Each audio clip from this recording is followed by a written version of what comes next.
There is a $97 trillion debt bomb that nobody knows about. Okay, so let's talk about it. I got a bad feeling about this. This is the Hey Ed YouTube channel, and I am your host, moderator, and all-around nice guy, Everett Anderson. Today, we're going to be talking about a $97 trillion Forex debt bomb that nobody is talking about. But I want to make you aware of it because it could have catastrophic consequences for all of us. There is an additional $65 trillion worth of off-balance sheet debt that is hidden inside of what's called Forex swaps. Now, Forex swaps is actually an actual valuable tool for international trade and for governments doing business together. I'm not going to make a deep dive into a tutorial about Forex swaps because it can get kind of complicated. I'm going to give you the bullet points. I'm going to give you the headline figures because really what you need to know is what this means to you, right? So let's say you're an international U.S. company and you do business overseas. And now your home currency is the US dollar. But let's say you do business in France or Germany, all right? Well, your actual business is going to be conducted in that local currency, right? But then you're going to have to bring that money home somehow.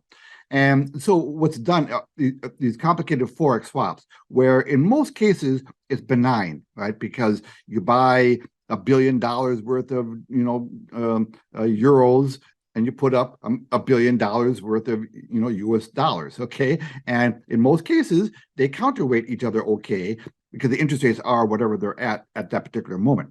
But there could be periods where interest rates make a spike one way or the other that can mess up coordination of those two currencies. But this debt does not appear on any balance sheets anywhere. This is off-balance sheet debt. And again, normally it doesn't matter too much because these are temporary arrangements, right? Usually for a short period of time, and then they settle. So let's talk about this settlement stuff, right? So there is a bank out there called the Bank for International Settlements. You've heard me talk about this outfit before on my channel. This is the same group of people who brought us the bail-in laws, okay? But they do perform an important function in the world of international trade because, as the title suggests, Bank for International Settlements, this is where all big transactions are kind of settled and everything is kind of coordinated properly, right? Now, the Bank of International Settlements has a nickname. They often refer to it as the Central Bankers Bank, okay, right? Because all central banks run their international transactions through the BIS, Bank for International Settlements, right? Now, I've also given them a personal award, the award for the ugliest building in the world.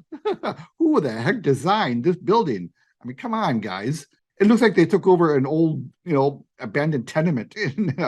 But that aside, this is a very powerful organization. But the BIS is responsible for reporting every year on certain big balance sheet items. Well, one of the reports that they're responsible for putting out is the existence of these off-balance sheet Forex swaps. Now, in their latest quarterly report, the BIS announced the current balance of off-balance sheet Forex swaps.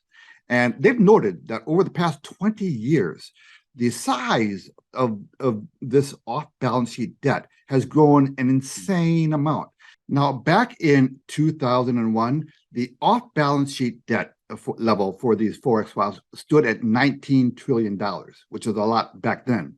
But as of today, it stands at $97 trillion.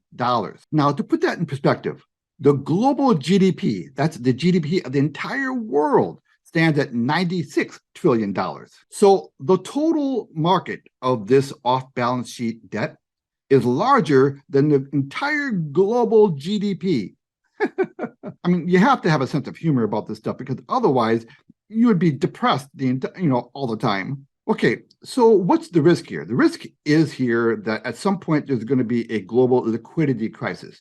Now, you've heard me talk about this before. I did another video called $1 quadrillion, where we talked about the insane size of the CDS market and how we haven't learned anything, and that debt is bigger than it was back in 2008, which was the cause of the 2008 financial crisis. So another liquidity crisis is likely to happen at some point. And when that happens, this exposure, this $97 trillion of Forex swap exposure is going to hurt a lot. Because even if a small fraction of that big a number, $97 trillion, cannot be settled because of a liquidity issue, we're going to see even more pain to the financial system. I mean, look, our financial system could be wiped out just with what's going on with the CDS markets, right? But this could just add rocket fuel to that. So the devastation can be complete. So what could be done about this? Well, governments could step in and put restrictions on how much of these debts could be allowed at any given point in time, these Forex swaps. I don't think that's going to happen. First of all, these governments don't have the smarts to do it. And secondly, I don't think they have the guts to do it. Because right now, money is flowing. They don't want to do anything to upset, the wheels of commerce. So I'm pointing this out to you, not so that you can become an expert in Forex swaps, but I'm pointing this out to you because I want you to be aware of all these little bombs, these little financial time bombs that are out there, any one of which can explode and just put us in dire straits. It could turn our worlds upside down. So you have to be prepared for it. So what can you do personally about this? Well, okay, number one, you need to reduce your exposure to your banks, right? Get your money out of your bank. Maybe not all of it.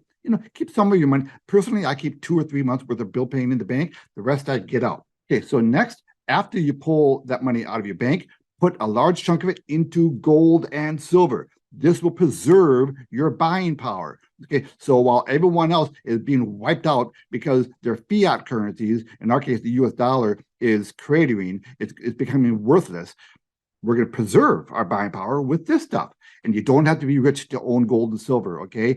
I've got a program anybody can get into. When you buy gold and silver, you're not buying anything, right? You're just moving your assets from a really bad asset class into a solid one.